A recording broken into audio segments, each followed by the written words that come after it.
Bill, so when's Bitcoin going to moon? And why is sideways action good for us?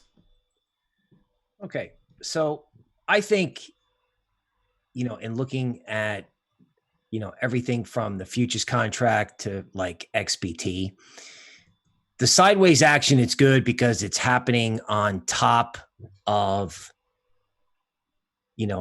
points that are now acting as support that used to be resistance, right? Mm-hmm. So there's this line right here where XBT is sitting on.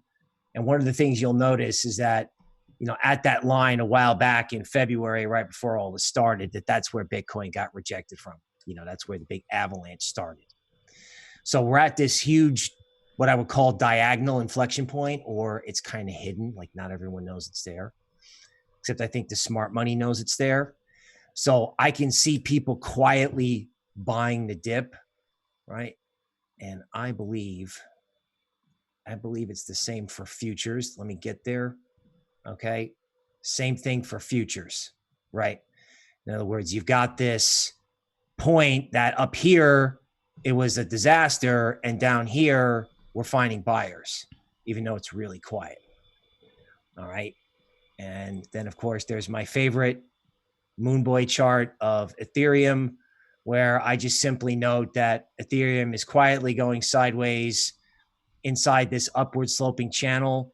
And it's just kind of simple, right? If Ethereum was at 363 in June of last year, I mean, what was going on in June of last year? I can't even remember, right? But it wasn't printing $3 trillion, that's for sure. Right. Right. So, in some ways, I think this is obvious. So, other things that are happening, in other words, when Bitcoin goes sideways, it allows other coins to start moving, right? So I drew this colorful structure in Cosmos. These are Gann lines. I noticed Cosmos found support, just so happened to find support here, okay? And without going into, giving you a headache, because it's supposed to be cryptotherapy, it looks like, Cosmos has kind of completed its down move, right? And then the other one I'm looking at that I think is really interesting is I actually looked at Dash versus Bitcoin, right? And this speaks to this whole idea of, okay, are we winding it up? So Dash is right there, right underneath the resistance point. And I think if Dash breaks out versus Bitcoin, that it can go to like, this is now Dash, actually cash versus the dollar. I think it can go to 90 or 100.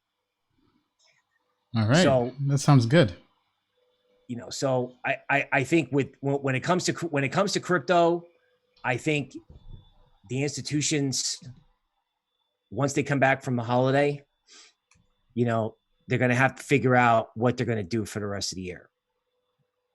This is assuming they are coming back. Meaning what? Meaning they're going to come back from the holiday. They're going to, okay, so they went through this huge shock. Mm-hmm. Then they go on vacation. And they have to like think about what's next. Like, what are we going to do now? Are we going to buy stocks? Stocks are right back where they were when this whole thing started. So right. What if something bad happens, right? And if we buy it now and everything goes back to being copacetic, well, that's fine. Is it going to go up 20%? I don't know. But how high can crypto go up if they keep printing? A lot. So I think these discussions are going to be had at the big player level. All right. And there we have it. I mean, pretty much, I think, on point. So right now, things are basically going sideways. And it's really just timing, right? We can't really force the timing, but we're all optimistic on crypto and Bitcoin. Bitcoin has been pretty steady and holding. And we just got to wait.